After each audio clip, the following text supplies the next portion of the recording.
نحمدہ ونصلی ونسلم علی رسول الکریم بسم اللہ الرحمن الرحیم۔ اب یہاں سے غسل کی سنتیں، فرائض غسل سماعت کر چکے، وہ غسل کے اندر جو سنتیں ہیں ان کا بیان۔ بہاری شریعت جلد اول حصہ 2 صفحہ نمبر 91۔ غسل کی نیت کر کے پہلے دونوں ہاتھ گٹوں تک 3 مرتبہ دھوئے، پھر استنجا کی جگہ دھوئے، خواہ نجاست ہو یا نہ ہو، پھر بدن پر جہاں کہیں نجاست ہو اس کو دور کرے، پھر نماز کا سا وضو کرے مگر پاؤں نہ دھوئے۔ ہاں اگر چوکی یا تختے یا پتھر پر نہائے تو پاؤں بھی دھو لے، پھر بدن پر تیل کی طرح پانی چپڑ لے، خصوصاً جاڑے میں، سردی کے موسم میں۔ پھر 3 مرتبہ داہنے مونڈھے پر پانی بہائے، پھر بائیں مونڈھے پر 3 بار، پھر سر پر اور تمام بدن پر 3 بار، پھر جائے غسل سے الگ ہو جائے۔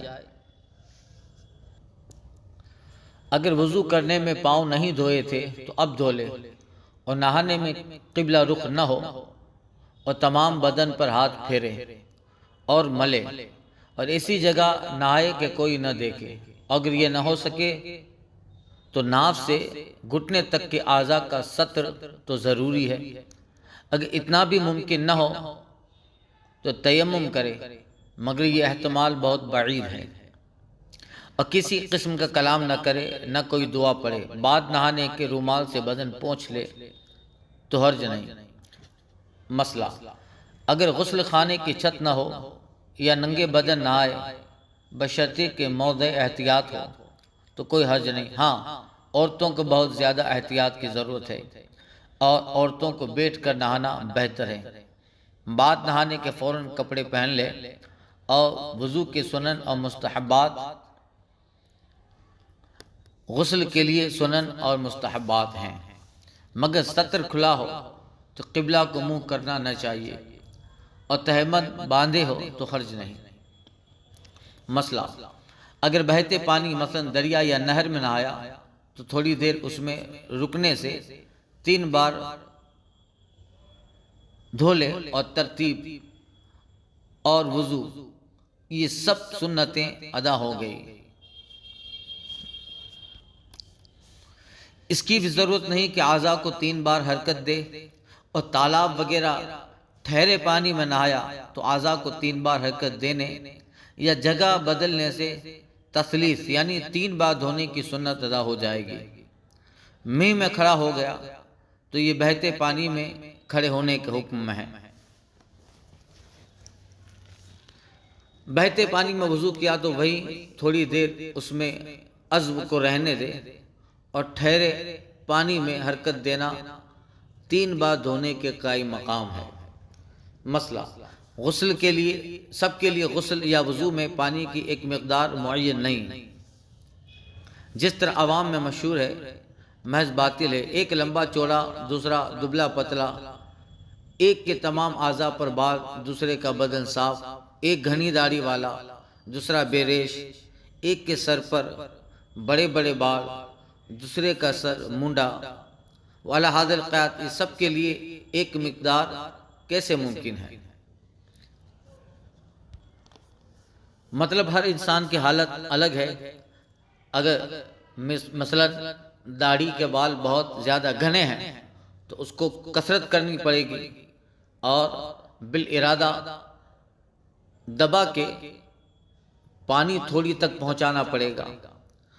جبکہ ایک ایسا ہے جس کے بال بالکل ہلکے ہیں، گھنے نہیں ہیں، تو آسانی سے پانی پہنچا سکے گا۔ اسی طرح بدن کے سب کے اعضاء بھی مختلف ہوتے ہیں، اور کسی کے بدن پر بال ہیں بہت زیادہ، کسی کے نہیں ہیں، تو ان سب کے لیے غسل یا وضو میں پانی کی ایک مقدار معین نہیں، جیسی حیثیت جس طرح کے بدن کی نوعیت۔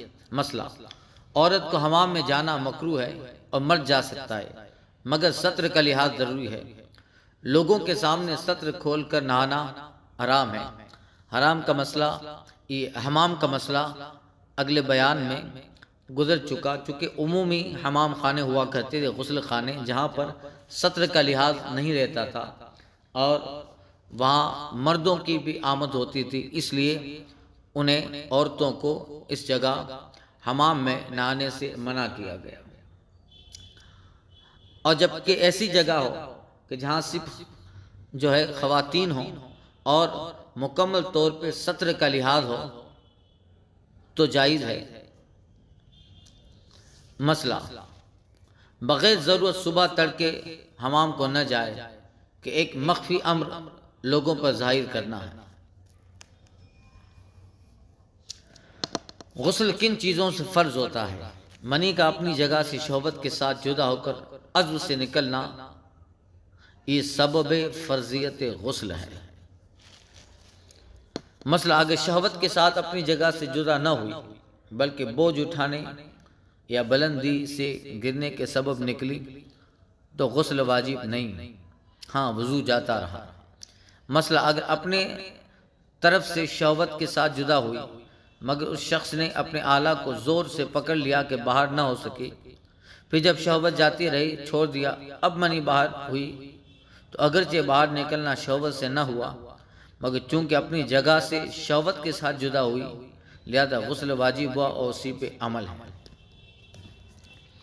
اگر منی کچھ نکلی اور قبل پیشاب کرنے یا سونے یا 40 قدم چلنے کے نہا لیا اور نماز پڑھ لی تو اب بقیہ منی خارج ہوئی تو غسل کرے کہ یہ اسی منی کا حصہ ہے جو اپنے محل سے شہوت کے ساتھ جدا ہوئی تھی اور پہلے جو نماز پڑھی تھی ہو گئی، اس کے اعادہ کی حاجت نہیں۔ اگر 40 قدم چلنے یا پیشاب کرنے یا سونے کے بعد غسل کیا پھر منی بلا شہوت نکلی تو غسل ضروری نہیں اور یہ پہلی کا بقیہ نہیں۔ مسئلہ، اگر منی پتلی پڑ گئی کہ پیشاب کے وقت یا ویسے کچھ قطرے بلا شہوت نکل آئیں تو غسل واجب نہیں، البتہ وضو ٹوٹ جائے گا۔ احتلام یعنی سوتے سے اٹھا اور بدن یا کپڑے پر تری پائی اور اس تری کے منی یا مذی ہونے کا یقین یا احتمال ہو تو غسل واجب ہے، اگرچہ خواب یاد نہ ہو۔ اگر یقین ہے کہ یہ نہ منی ہے نہ مذی بلکہ پسینہ یا پیشاب یا ودی یا کچھ اور ہے تو اگرچہ احتلام یاد ہو اور لذت انزال خیال میں ہو غسل واجب نہیں۔ اگر منی نہ ہونے پر یقین کرتا ہے اور مذی کا شک ہے تو اگر خواب میں احتلام ہونا یاد نہیں تو غسل نہیں ورنہ ہے۔ مسئلہ، اگر احتلام یاد ہے مگر اس کا کوئی اثر کپڑے وغیرہ پہ نہیں تو غسل واجب نہیں۔ مسئلہ، اگر سونے سے پہلے شہوت تھی، آلہ قائم تھا، اب جاگا اور اس کا اثر پایا اور مذی ہونا غالب گمان ہے اور احتلام یاد نہیں تو غسل واجب نہیں جب تک کہ اس کے منی ہونے کا ظن غالب نہ ہو۔ اگر سونے سے پہلے شہوت نہ تھی یا تھی مگر سونے سے قبل دب چکی تھی اور جو خارج ہوا تھا صاف کر چکا تھا تو منی کے ظن غالب کی ضرورت نہیں بلکہ محض احتمال لے منی سے غسل واجب ہو جائے گا۔ یہ مسئلہ کثیر الوقوع ہے اور لوگ اس سے غافل ہیں، اس کا خیال ضروری ہے۔ مسئلہ، بیماری وغیرہ سے غش آیا یا نشہ میں بے ہوش ہوا اور ہوش آنے کے بعد کپڑے یا بدن پر مذی ملی تو وضو واجب ہوگا، غسل نہیں۔ اور سونے کے بعد ایسا دیکھے تو غسل واجب مگر اسی شرط پر کہ سونے سے پہلے شہوت نہ تھی، اگر تھی تو واجب۔ مسئلہ، کسی کو خواب ہوا اور منی باہر نہ نکلی تھی کہ آنکھ کھل گئی اور آلہ کو پکڑ لیا کہ منی باہر نہ ہو، پھر جب تندی جاتی رہی چھوڑ دیا اب نکلی تو غسل واجب ہو گیا۔ مسئلہ، نماز میں شہوت تھی اور منی اترتی ہوئی معلوم ہوئی مگر ابھی باہر نہ نکلی تھی کہ نماز پوری کر لی، اب خارج ہوئی، غسل واجب ہوگا مگر نماز ہو گئی۔ مسئلہ، کھڑے یا بیٹھے یا چلتے ہوئے سو گیا، آنکھ کھلی تو مذی پائی، غسل واجب ہے۔ مسئلہ، رات کو احتلام ہوا، جاگا تو کوئی اثر نہ پایا وضو کر کے نماز پڑھ لی، اب اس کے بعد منی نکلی، غسل اب واجب ہوا اور وہ نماز ہو گئی۔ مثلا عورت کو خواب ہوا تو جب تک منی فرج داخل سے نہ نکلے غسل واجب نہیں۔ مسئلہ، مرد عورت ایک چارپائی پر سوئے، بعد بیداری بستر پر منی پائی گئی اور ان میں ہر ایک احتلام کا منکر ہے، تو احتیاط یہ ہے کہ بہرحال دونوں غسل کرے اور یہی صحیح ہے۔ مسئلہ، لڑکے کا بلوغ احتلام کے ساتھ ہوا، اس پر غسل واجب ہے۔ حشفہ یعنی سر ذکر کا عورت کے آگے یا پیچھے یا مرد کے پیچھے داخل ہونا، دونوں پر غسل واجب کرتا ہے، چاہے شہوت کے ساتھ ہو یا بغیر شہوت، انزال ہو یا نہ ہو، بشرطے کہ دونوں مکلف ہوں۔ اور اگر ایک بالغ ہے تو اس بالغ پر فرض ہے، اور نابالغ پر اگرچہ غسل فرض نہیں مگر غسل کا حکم دیا جائے گا۔ مثلا مرد بالغ ہے اور لڑکی نابالغ تو مرد پر فرض ہے، اور لڑکی نابالغہ کو بھی نہانے کا ہی حکم ہے، اور لڑکا نابالغ ہے اور عورت بالغہ تو عورت پر فرض ہے اور لڑکے کو بھی حکم غسل دیا جائے گا۔ مسئلہ، اگر حشفہ کاٹ ڈالا تو باقی عضو تناسل میں اگر حشفہ کی قدر داخل ہو گیا، جب بھی وہی حکم ہے جو حکم حشفہ داخل ہونے کا ہے۔ حشفہ یعنی سر ذکر۔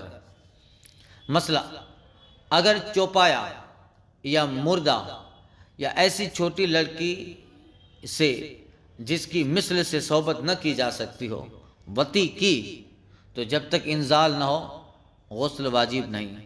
مسئلہ، عورت کی ران میں جماع کیا اور انزال کے بعد منی فرج میں گئی، یا کواری سے جماع کیا اور انزال بھی ہو گیا مگر بکارت زائل نہ ہوئی تو عورت پر غسل واجب نہیں۔ ہاں، اگر عورت کے حمل رہ جائے تو اب غسل واجب ہونے کا حکم دیا جائے گا، اور وقت مجامعت سے جب تک غسل نہیں کیا ہے تمام نمازوں کا اعادہ ہے۔ مسئلہ، عورت نے اپنی فرج میں انگلی یا جانور یا مردے کا ذکر یا کوئی چیز ربڑ یا مٹی وغیرہ کی مثل ذکر کے بنا کر داخل کی تو جب تک انزال نہ ہو غسل واجب نہیں۔ اگر جن آدمی کی شکل بن کر آیا، عورت سے جمع کیا تو حشفہ کے غائب ہونے ہی سے غسل واجب ہو گیا۔ آدمی کی شکل پر نہ ہو تو جب تک عورت کو انزال نہ ہو غسل واجب نہیں۔ یوں ہی اگر مرد نے پری سے جمع کیا اور وہ اس وقت انسانی شکل میں نہیں بغیر انزال وجوب غسل نہ ہوگا، اور اگر شکل انسانی میں ہے تو صرف غیبت حشفہ سے غسل واجب ہو جائے گا۔ مسئلہ، غسل جماع کے بعد عورت کے بدن سے مرد کی بقیہ منی نکلی تو اس سے غسل واجب نہ ہوگا، البتہ وضو جاتا رہے گا۔ فائدہ، ان تینوں وجوہ سے جس پہ نہانا فرض ہوا اس کو جنوب اور ان اسباب کو جنابت کہتے ہیں۔ حیض سے فارغ ہونا، نفاس کا ختم ہونا، ان سب میں غسل فرض ہے۔ بچہ پیدا ہوا اور خون بالکل نہ آیا تو صحیح ہے کہ غسل واجب ہے۔ حیض و نفاس کا بیان انشاءاللہ آگے ان کے بیانات میں، حیض کے بیانات میں آئے گا۔ مسئلہ، کافر مرد یا عورت جنوب ہے یا حیض و نفاس والی کافرہ عورت اب مسلمان ہوئی، اگرچہ اسلام سے پہلے حیض و نفاس سے فراغت ہو چکی، صحیح ہے کہ ان پہ غسل واجب ہے۔ ہاں، اگر اسلام لانے سے پہلے غسل کر چکے ہوں یا کسی طرح تمام بدن پر پانی بہہ گیا ہو تو صرف ناک میں نرم بانسے تک پانی چڑھانا کافی ہوگا، کہ یہی وہ چیز ہے جو کفار سے ادا نہیں ہوتی۔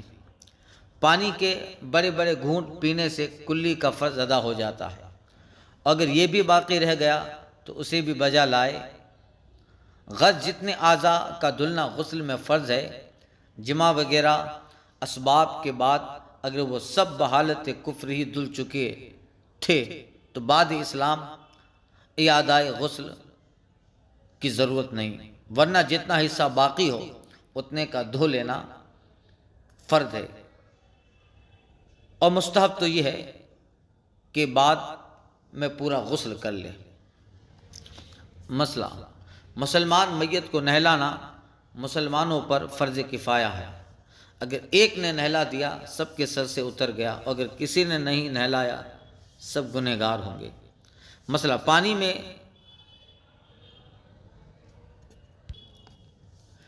مسلمان کا مردہ ملا، پانی میں مسلمان کا مردہ ملا، اس کا بھی نہلانا فرض ہے۔ پھر اگر نہلانے والے نے غسل کے ارادے سے نکالتے وقت اس کو غوطہ دے دیا غسل ہو گیا، ورنہ اب نہلا دیں۔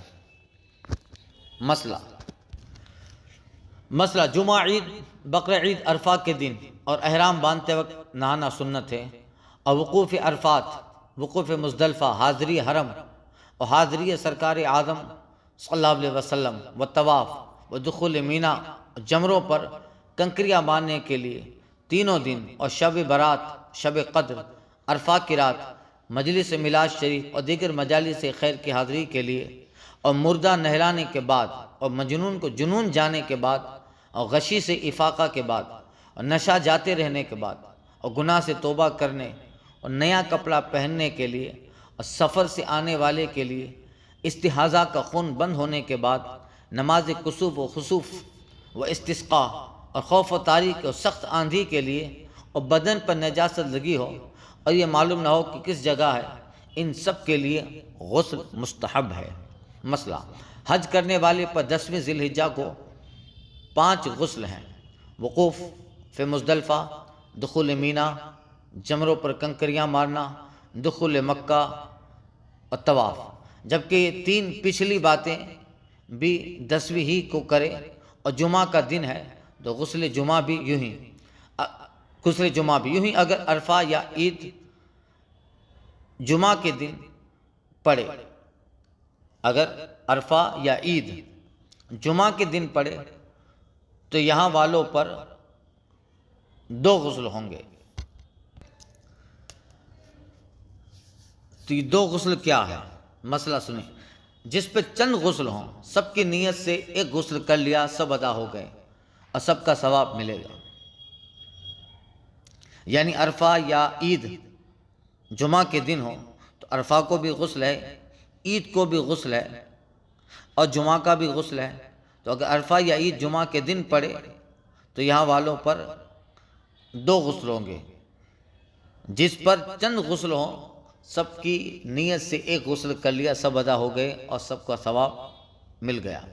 مسئلہ، عورت جنوب ہوئی اور ابھی غسل نہیں کیا تھا کہ حیض شروع ہو گیا، تو چاہے اب نہا لے یا بعد حیض ختم ہونے کے۔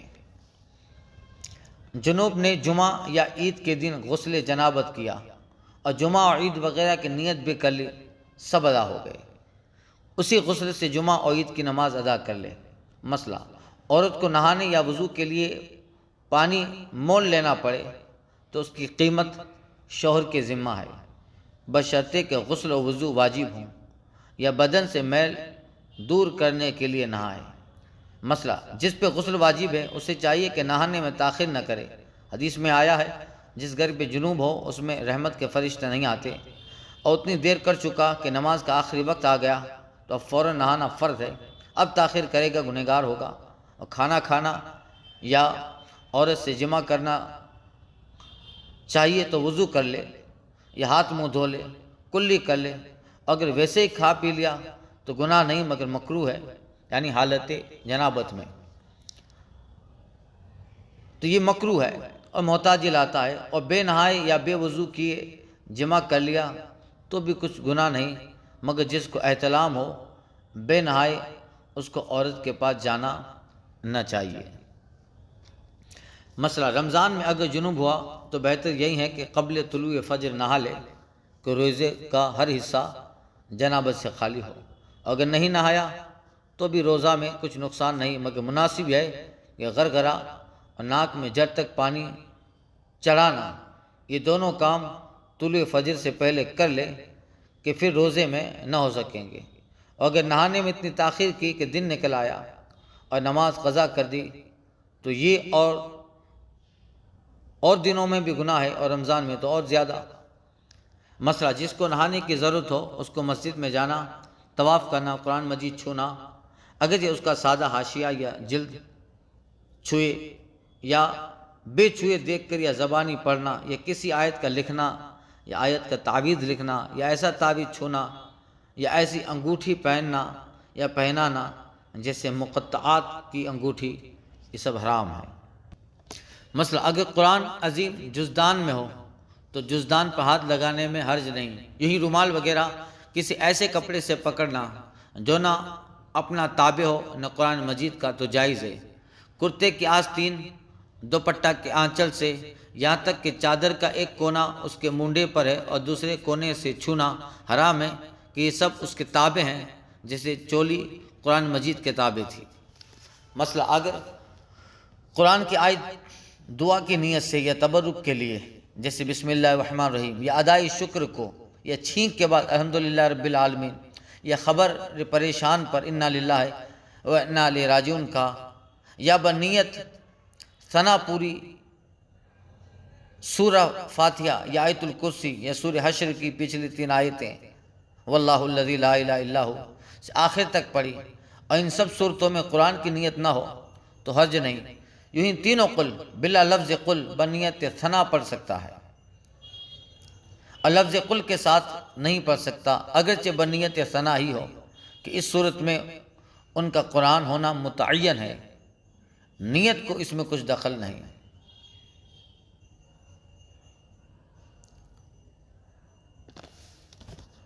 یعنی اللہ تعالیٰ کی حمد بیان کرنے کے لیے، ثنا کے لیے قرآن شریف جنوب کی حالت، بے غسل کی حالت میں پڑھتا ہے تو لفظ قل کے بغیر پڑھے، اور اگر قل سے پڑھا تو چونکہ اس صورت میں اس کا قرآن ہونا متعین ہو گیا، اب اس میں کچھ بھی نیت ہو جائز نہیں۔ مثلا بے وضو قرآن مجید یا اس کی کسی آیت کا چھونا حرام ہے، بے چھوئے زبانی دیکھ کر پڑھے تو کوئی حرج نہیں۔ مثلا روپیہ پر آیت لکھی ہو تو ان سب کو، یعنی بے وضو اور جنوب اور حیض نفاس والی کو اس کا چھونا حرام ہے۔ ہاں اگر تھیلی میں ہو تو تھیلی اٹھانا جائز ہے۔ یوں ہی جس برتن یا گلاس پہ سورہ یا آیت لکھی ہو